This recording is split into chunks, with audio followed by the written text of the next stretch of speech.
Hi, everyone. Welcome to Nothing But Now on Transformation Talk Radio. Thank you so much for joining me today. I'm still working with my readers, but soon I will have regular glasses, and I'm so excited to stop talking about my eyes. But between now and then, it's on and off. So we are here today, as we always are, to bring our attention and our awareness to the present moment. And I'm hoping that this is an opportunity in this hour for you to maybe relax a little bit, give yourself a break, to talk with us about thinking about what's going on in the world around us in a kind of mindful practice way. That's the purpose of the show, right? To help people and support them on their mindfulness journey. Because when we have greater mindfulness in our own lives, we have greater inner peace. And it's when we are at greater peace in our own lives that we can bring a peaceful energy into the world. And that remains an important thing for all of us to do, I think, in today's world. So I am really fortunate today to be joined by my guest, who I think is really on the verge of becoming my co-host, where he's here so often. And I'm so grateful to him for all of his feedback and participation in this show, Craig Gingrich-Philbrook. Welcome, Craig. Thank you. It's nice to be here again. I enjoy it very much. I'm glad. We enjoy having you, all of us. And Craig is a professor in performance studies in the communication studies department at Southern Illinois University, Carbondale. He's also a performance artist, a scholar, and a person of, I think, uncommon wisdom and insight into the world around us. So I've thought that for a very long time. And I think I've never really met anybody who knows Craig who doesn't have that similar kind of perception about him, honestly. So, Craig, we're here to talk today about, well, we said we were going to debrief. A lot has changed in, say, I don't know, the last 24 hours, the 2 weeks before that, right? You ready to talk about that? You think we should do that? Still a good plan? Yeah, I think it's a nice continuity with some of our earlier conversations prior to the election, and then in that very strange zone between the election and the certification. And I don't think we've talked since.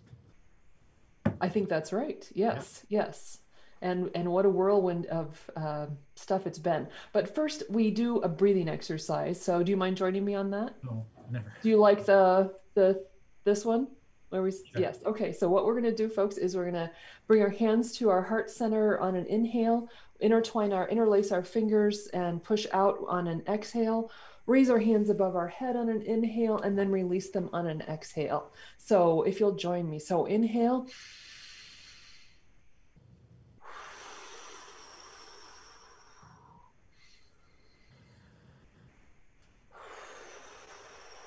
Let's do it 3 times.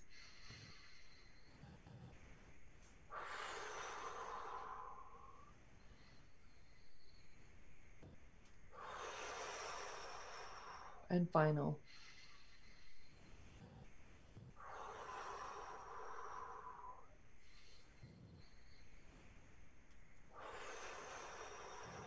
Thanks for doing that with me. We bring attention to our breathing because it helps us to focus, to feel calm, and to relax. So, Craig, where are you at today? What's really at top of mind for you right now about the election, the aftermath of the election, and now the inauguration of our new president and vice president? And vice president. I think that there are a variety of things that are going through my mind. Certainly, some of it is relief, and I think people who feel relief know what that's about, and I don't think we have to persuade them, about what that is. And I think, that really, so many of my friends report this feeling of, not fearing that when they wake up in the morning, there's going to be a tweet that takes their civil liberties away.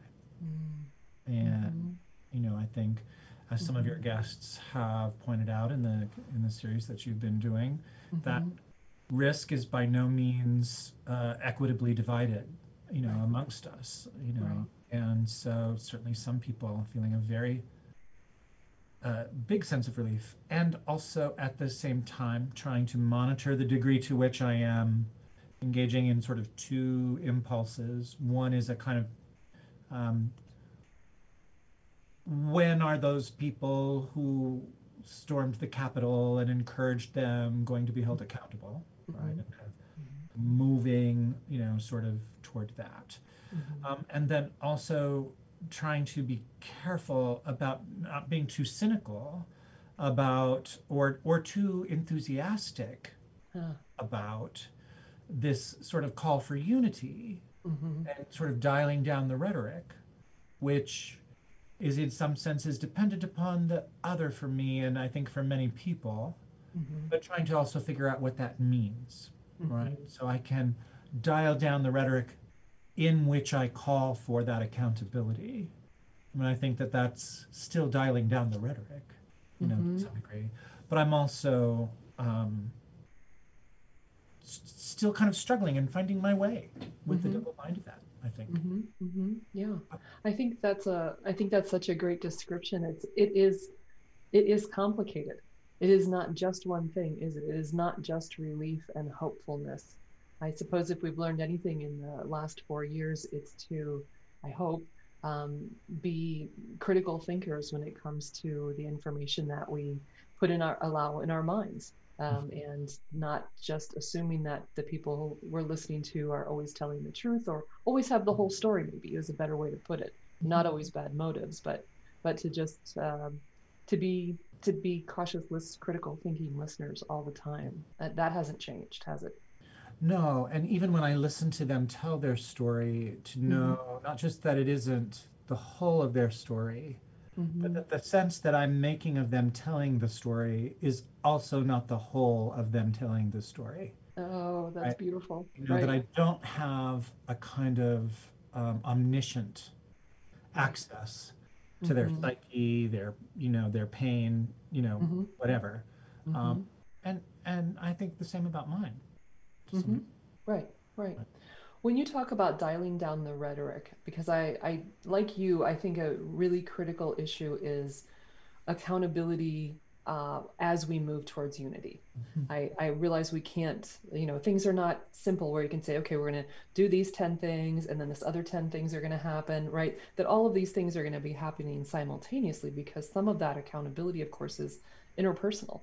Right, it's in families where people have broken relationships because of the heightened responses and heightened polarization about political reactions. And some of it is in our, it's part of the legal system now. People have been arrested. They have broken laws. It appears they're going to be tried, and if they're guilty, held accountable in that respect. So when you say dial down the rhetoric, what does that mean in this context for you? Well, it's an interesting question because I think it's a phrase that people use without a lot of indexing, right? I mean, Mm-hmm. if we want to kind of go back to our general semantics training from back in the day and think about, well, when I use the phrase dial down the rhetoric, what I mean by that is, and that might be Right. different than what you mean, when you Mm-hmm. say that. And so saying what we mean by that and kind of pointing to Right. what some of the kind of key behaviors that would pass as dialing down the rhetoric for us Right. feels really important. Mm-hmm. And so for me, what it is not engaging in um, uh, schismogenesis for its own sake. Gregory Bateson's term for that idea of a kind of unsuccessful, kind of clumsy behavior that only increases division, Right. that's its net effect, Mm-hmm. rather than having any sort of reparative effect or function in Mm-hmm.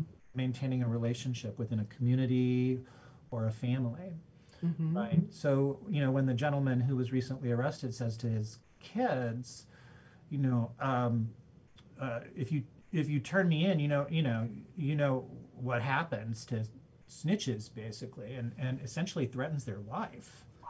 I missed I that. don't know if you're seeing that report, but No.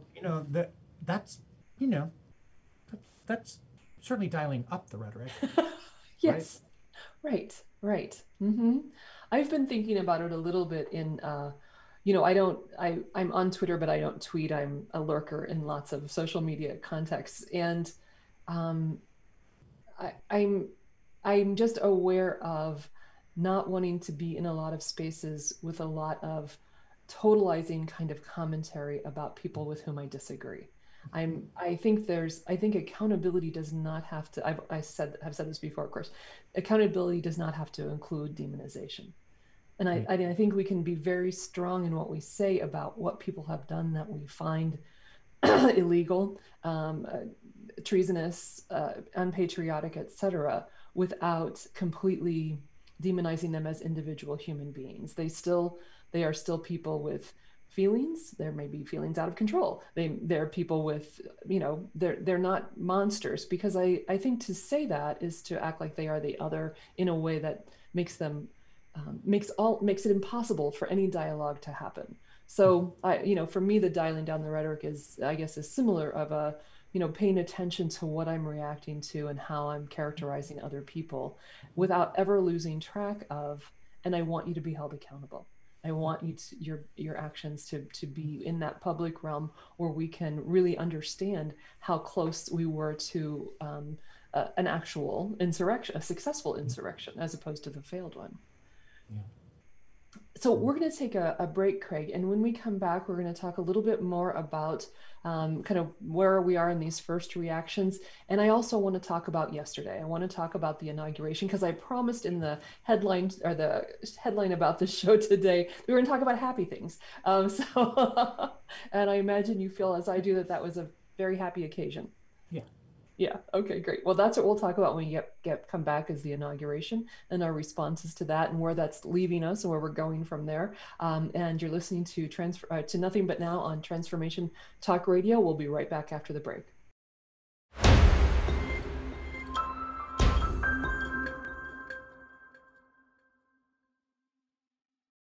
Hi, everyone. Welcome back to Nothing But Now on Transformation Talk Radio. I'm Mariangela Maguire, and I'm joined today by Craig Gingrich-Philbrook. And Craig and I have been working on mindfulness practices for the last quite while. And so we decided in our our newest conversation, as we've talked about politics and the state of the world several times on this show, always with a sense of how does our mindfulness practice help us engage?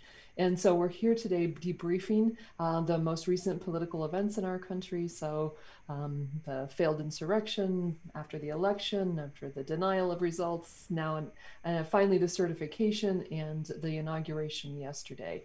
And in response to the inauguration, Craig, I chose my outfit today very carefully, as I felt everyone I saw yesterday in Washington had chosen his or her outfit very correct. Their outfits very carefully. So I'm wearing my pearls, which I almost never wear, but you gotta represent and show your solidarity. And my jacket, it's hard to tell, probably it's so dark, but it's purple. So I've got my purple and white suffrage colors on. So is this a particular shirt you decided to wear for a particular reason? Is there any symbolic No, about if it? I thought about it, I would have tried to find a good puffy coat and some mittens so I could. Oh, yes. Is that the best meme that's come out of the Yeah. inauguration? Yeah. Yeah, Of that kind, right? of that kind. Yeah. Yeah, Yeah. That. yeah. Yeah. For me, I would describe it as the gentle, um, I don't know, joy, really gentle joy of someone who wanted something he didn't get, but is there and is and people love him and appreciate him, and he can take a joke, and he's part of all this that's happening as we move forward. So Yeah. what tell me about you. What did you do yesterday? Did you watch the whole thing? What did you have favorite parts? What was it like for you? Well, I did a couple things. One of the things that I thought would be interesting for the show is that I had agreed to be part of a meeting, and I contacted my chair and said, I think I was trying to be a good sport, and what I'm really feeling in my body is that I need to be with the inauguration, and I've been, worried about, people coming for my friends and my Right. marriage, and I'm for 4 years, and I kind of want to live through this. And she was extraordinary. So I think one of the things that I did on inauguration day was get my needs met, Oh, reflecting on what I needed and what my body was telling me, and I would point to that, being one of the things that I did, that I really credit to the sort of observational context that this show encourages, Oh, relationship to the body. thank you. So I'll say Noticing. that. Oh, that's so wonderful. And I watched it from Mm-hmm. sun up until I fell asleep in the evening, in the middle of the Celebrate America. Right. And had to go watch some of the rest of it this morning. You know, I um, I was rarely away for more than to get coffee, Mm-hmm. and Mm-hmm. I, and again and again I found myself unclenching something that I hadn't realized was quite so dire, Mm-hmm. you know, Mm-hmm. in my body, and just enjoyed all of those moments. The extraordinary, young poet Amanda Gorman, Oh, and gosh. just the seeing the that part of the Capitol that we had seen Mm-hmm. in such disarray Mm-hmm. and in such danger and treated so uh, with such disdain, Mm-hmm. um, Mm-hmm. there, Mm-hmm. in that moment, and you know, all of the presidents except Yes. himself and Right. Carter, who would have been there if he Oh, had been, you know. yes. So Mm-hmm. it was something, and just well, I mean, Kamala and I been just it was Yeah, one beautiful thing after another. it really was. It really was. One of the things that I was very moved by was kind of a pairing. It was Lady Gaga's version of the Star Spangled Banner, which I mean, I'm not a big popular music person. I'm very stuck in a different era in terms of music, but I know her music and a little. And what I think people somewhat who don't know her music well underestimate just what an incredibly beautiful voice she has. Yes, But it was also a performance, just as Amanda Gorman's recitation of her poem was a fully embodied performance. yes. And I loved both of them. And what really made me think about is patriotism and how we use that word Mhm. and how we've allowed it to be sort of the purview of one side of the political polls rather than the other. Because Mhm. what I saw from both of those women was a fierce patriotism. I saw an absolute grasping with both hands love of country and patriotism and a desire to see the best in our country. In the there's always that there's that saying, "My country, love it or leave it." And I think no, it's not my country, love it or leave it. It's my country, love it and see it.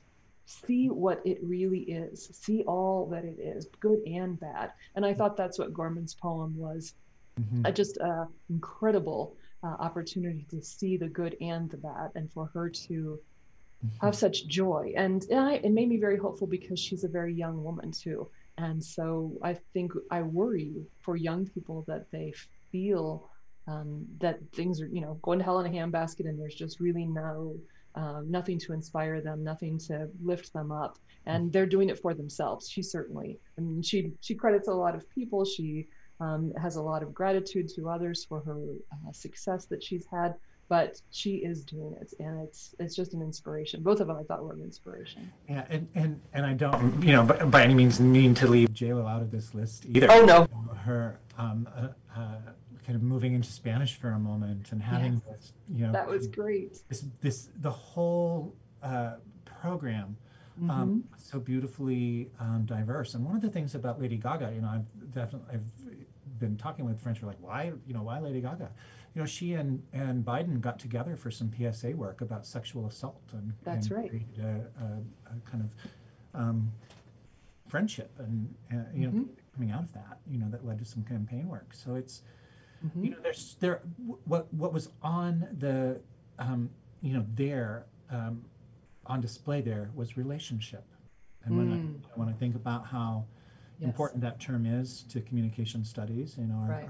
our shared background, Mm-hmm. and and how that links with something like schismogenesis. If schismogenesis is the giving up of relationship, Right. you know, Mm-hmm. then building those connections and those coalitions is the opposite of that. Mm-hmm. and Mm-hmm. and so important in so many ways. And Biden said white supremacy Yes. He's not for the afraid to first say time things. in Mm-hmm. a in an Mm-hmm. inauguration speech. Mm-hmm. And you know, I know that there were a lot of us who heard that word and and and felt a kind of both the seismic quality of that and also the okay then Right. let's actually do something about that Right. policy wise. Right. And so that it isn't just you know um, as some people say now performative. Now I don't like that use of the I word know. performative as a dismissive in that particular Mm-hmm. context, but I understand what people are doing with it when they use it that way, that Mm-hmm. just for show. Right.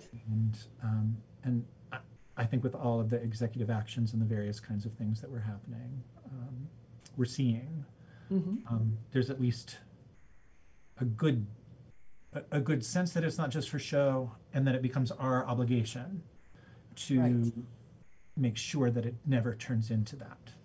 Yes, it is. It's Sure. not just his obligation, but it is our obligation, all of us. That's right. Yeah, that's a really great point. I Yeah, it was really a beautiful day, and I didn't see all of the program last night. I did appreciate living on the West Coast where things happen earlier, so it did end before my bedtime.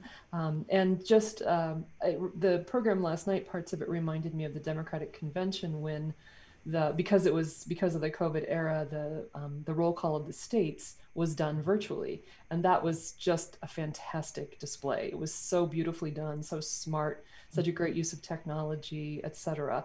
And I thought last night's program had some of that quality too. I said to my partner, "Will they ever have inauguration balls again?" Right? Where you just see people walking in and out. You never really, you're not, we're not as citizens part of that for the Mhm. most part. Very few are. It's a very elite thing. If and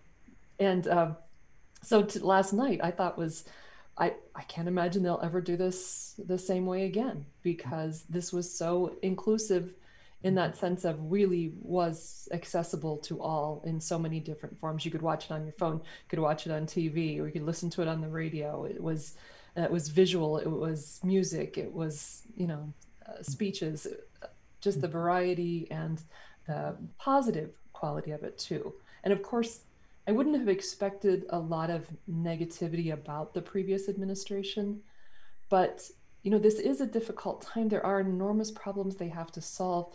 You wouldn't be surprised if some of this was about the past or about the difficulty of the current situation.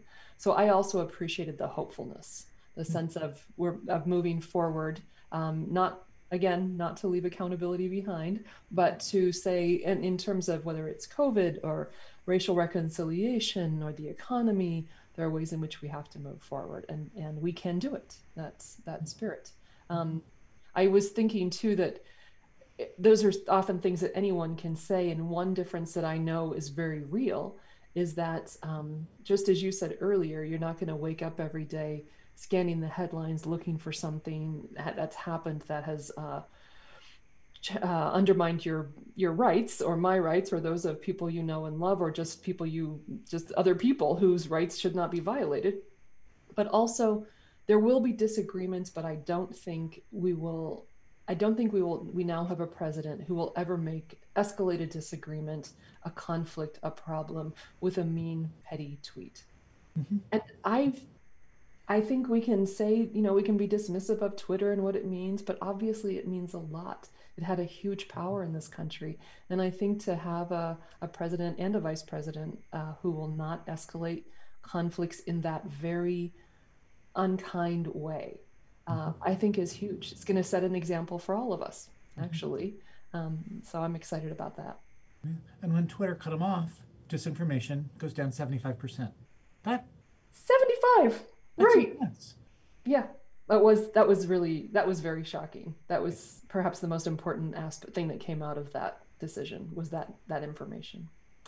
So we're going to take another break, and when we come back, it's so where do we go from here? And maybe let's talk a little bit about how mindfulness is helping us get there. Okay. Okay. All right. You're listening to Nothing But Now on Transformation Talk Radio. We'll be right back after the break.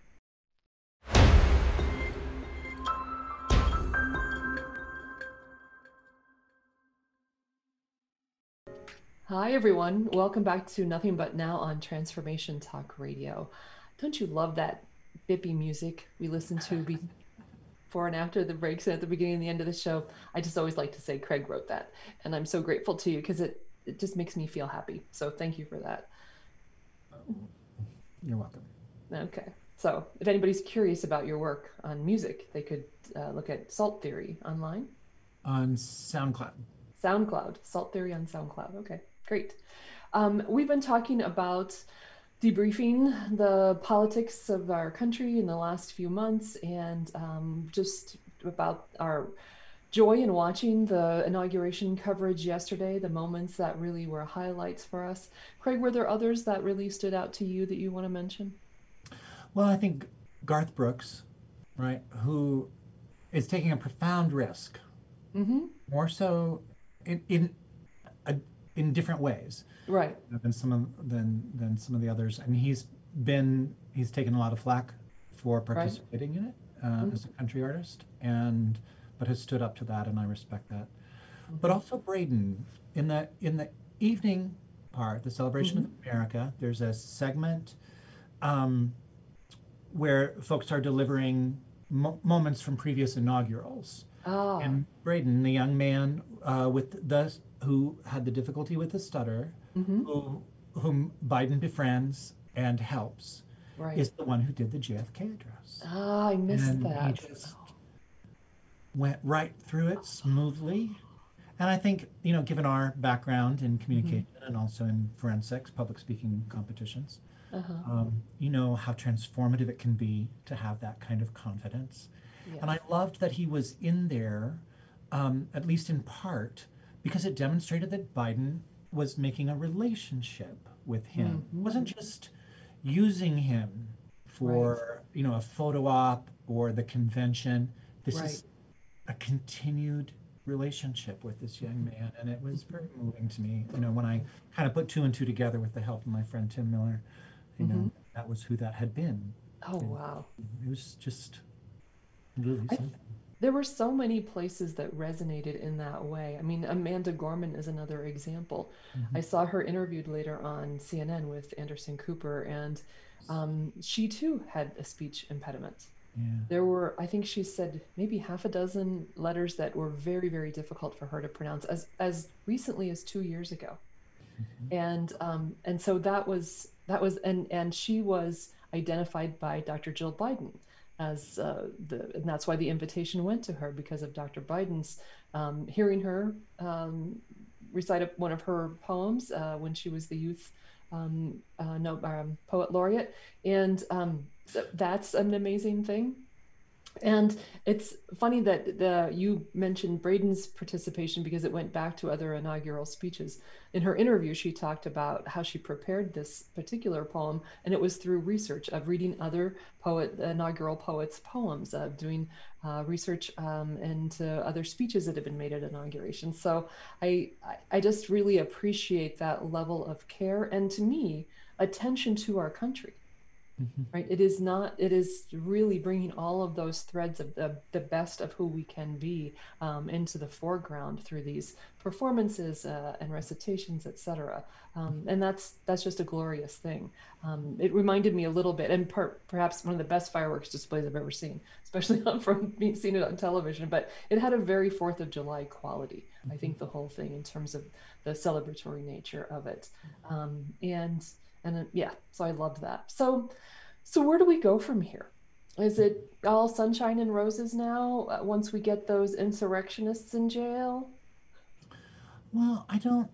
uh, No, I mean that's an interesting way, of putting it, because I Hmm. think, one of the things and I may well have friends who see this Hmm. and worry about me being too conciliatory, Sure. but I would want to submit my own desire to see them in jail to the same critique as I ask people to think about when they want to put other people in jail. The Mm-hmm. whole jail idea is itself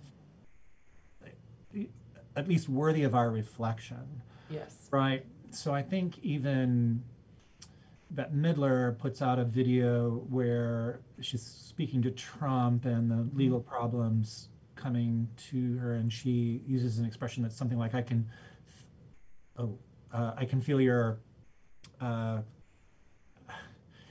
anal sphincter start to Uh-huh. pucker," and that's not the word she Mm. uses. And Mm. that's a rape in prison joke, Right. and I don't think that's okay. No, it's You not. know, so I think at Mm-hmm. least one of the places that we go Mm-hmm.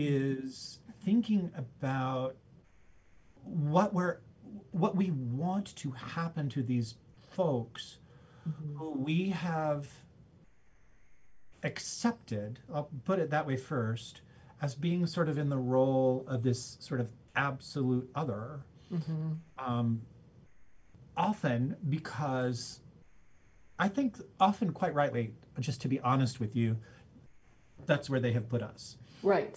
Right. And trying to figure out what to do with that without being the patsy and not having Yeah. boundaries and exposing Right. ourselves to more violence and et cetera, Mm-hmm. et cetera, et cetera, et cetera. Mm-hmm. And without sacrificing our principles and Right. undermining our critique of institutions Mm-hmm. by appealing to them suddenly to punish Mm-hmm. those people. And Right.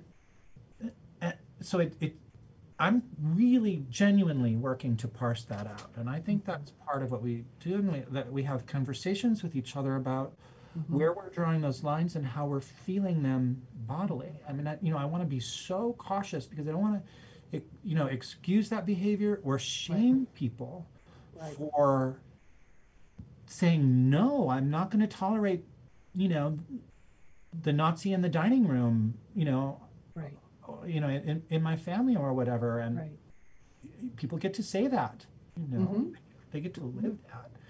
So I'm genuinely sort of speaking here to the place that I'm trying to work my critical thinking and Mm-hmm. my political commitments Right. and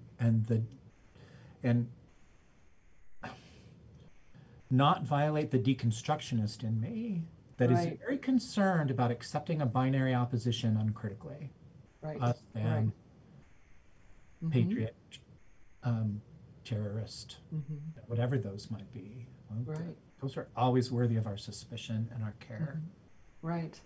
I mean, I thought it was powerful that people so quickly during the failed insurrection said almost immediately, my God, if these were brown and black people doing this, it would just be an absolute massacre, literally a massacre. So And it, that observation was out there so quickly seemed very important to me.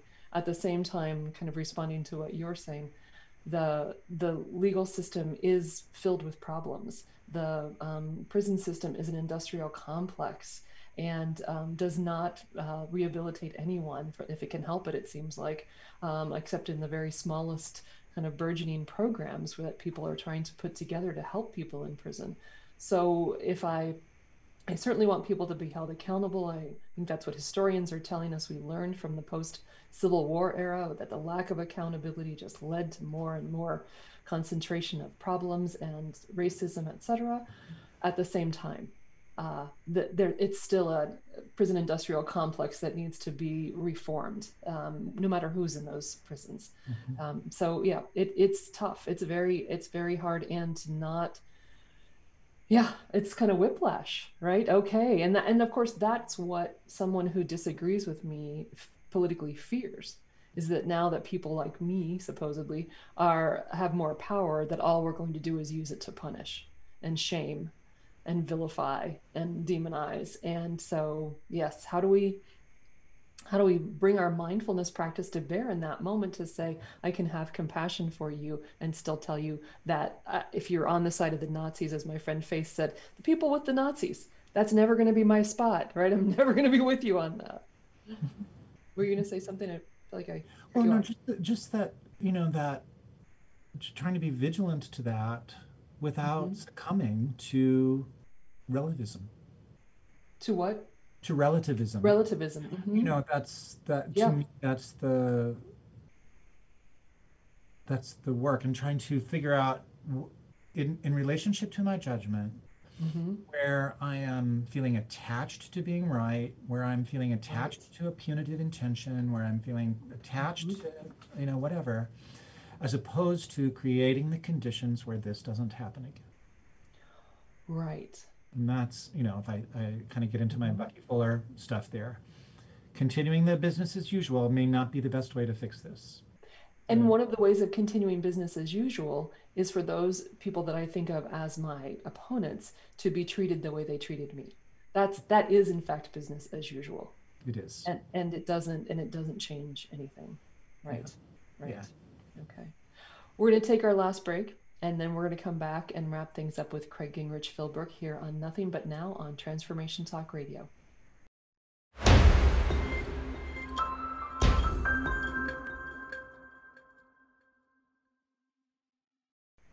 Hi, everyone. Welcome back to Nothing But Now on Transformation Talk Radio. I'm here today debriefing the election and the inauguration and the failed insurrection with my friend Craig Gingrich-Philbrook, professor of performance studies at Southern Illinois University at Carbondale.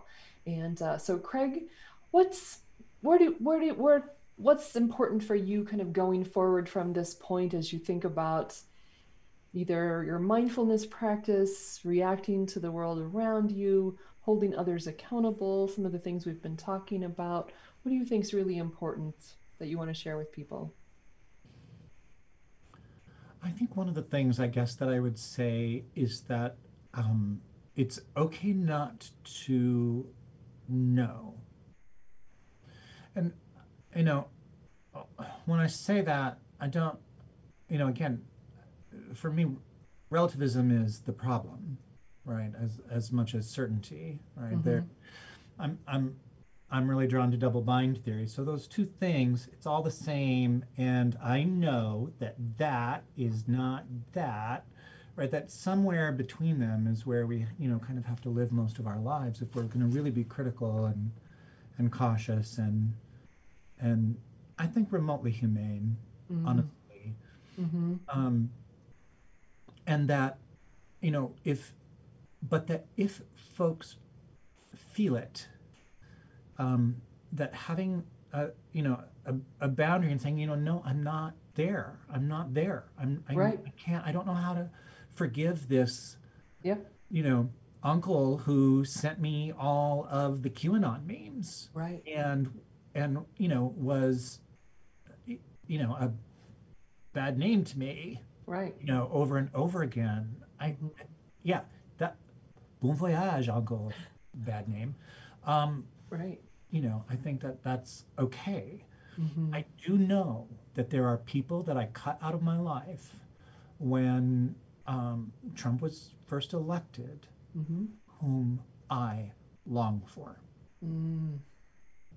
Oh. and I I'm thinking about them a lot, and I'm thinking about a lot of those decisions Mm-hmm. and sort of what they cost me. Mm-hmm. And if in fact that impulse to cut them out of my life shot a communication channel down, Mm-hmm. cut them out of, cut us out of relationship, was abject schismogenesis, Mm-hmm. and potentially kept gentler messages out of their life. Mm-hmm. Mm-hmm.